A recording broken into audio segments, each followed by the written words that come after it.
టీటీడీలో ఉద్యోగ నియామకాల నోటిఫికేషన్ ద్వారా ఎన్డీఏ కూటమి మార్క్ పరిపాలనకు శ్రీకారం చుట్టాలని టీటీడీ బోర్డుకు, ఉన్నతాధికారులకు, రాష్ట్ర ప్రభుత్వంలోని ఎన్డీఏ కూటమి పెద్దలకు బీజేపీ నేత నవీన్ కుమార్ రెడ్డి సూచించారు. తిరుమల శ్రీవారి దర్శనానికి వచ్చే భక్తుల సంఖ్య రోజురోజుకు గణనీయంగా పెరుగుతున్నందున అందుకు తగ్గట్లుగా భక్తుల సౌకర్యార్థం రెగ్యులర్ ఉద్యోగస్తుల సంఖ్యను పెంచుకోవాల్సిన అవసరం ఉందన్నారు. రాష్ట్రంలో ఎన్డీఏ కూటమి అధికారంలోకి వచ్చిన తర్వాత ఏర్పడినటువంటి తిరుమల తిరుపతి దేవస్థానం నూతన పాలక మండలి చైర్మన్ సభ్యులంతా కూడా సామాన్య భక్తులకి శ్రీవారి దర్శనాన్ని కల్పించడంలో, అన్నప్రసాదాలలో, అదేవిధంగా అధికారుల సహకారంతో అనూహ్యమైనటువంటి నిర్ణయాలు తీసుకొని ఈరోజు స్వామివారి ప్రసాదం అద్భుతంగా భక్తులకు అందిస్తున్నారండి.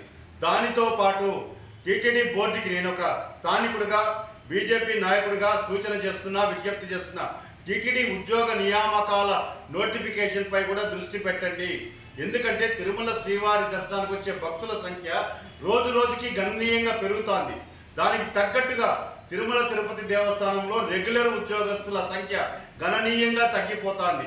మనం డేటా చూసినట్లయితే తిరుమల తిరుపతి దేవస్థానం డేటా మొదటలో వాళ్ళు ఇచ్చినటువంటి దీని ప్రకారం ఏదైతే శాంక్షన్డ్ పోస్టులు ఉన్నాయో అవి రెగ్యులర్ ఎంప్లాయీస్ 14,923 మంది ఉండాలండి. దానికి ఈరోజు చూస్తే 6,553 మంది మాత్రమే పనిచేస్తున్నారు. అంటే సగానికి సగం తగ్గిపోయింది. అదేవిధంగా అవుట్ సోర్సింగ్ టీటీడీలో రెగ్యులర్తో పాటు outsourcing staff Sri Lakshmi Srinivasa manpower అని చెప్పని దాని కింద పనిచేస్తున్నారు 4,250 మంది. స్విమ్స్లో 1,750 మంది పనిచేస్తున్నారు.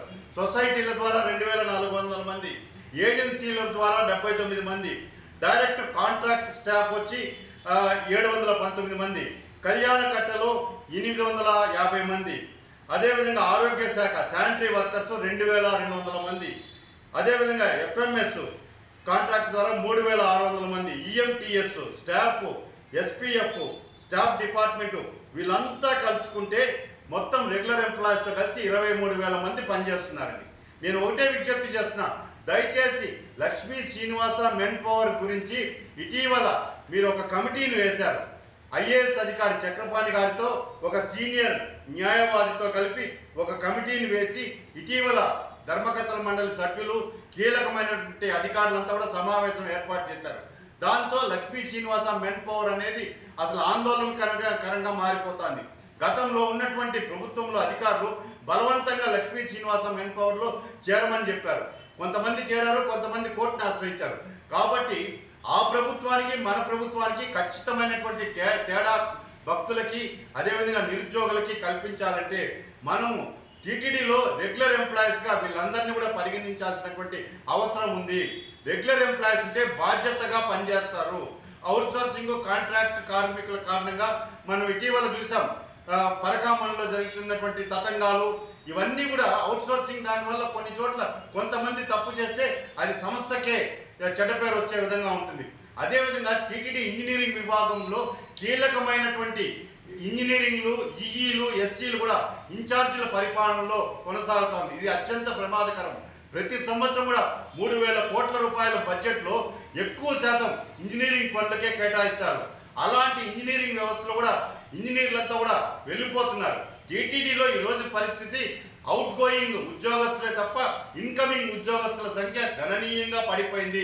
20 సంవత్సరాలుగా నోటిఫికేషన్లు లేవు. దయచేసి ఎన్డీఏ ప్రభుత్వాన్ని నేను విజ్ఞప్తి చేస్తున్నా, నిరుద్యోగులంతా తిరుమల తిరుపతి దేవస్థానం వైపు చూస్తున్నారు.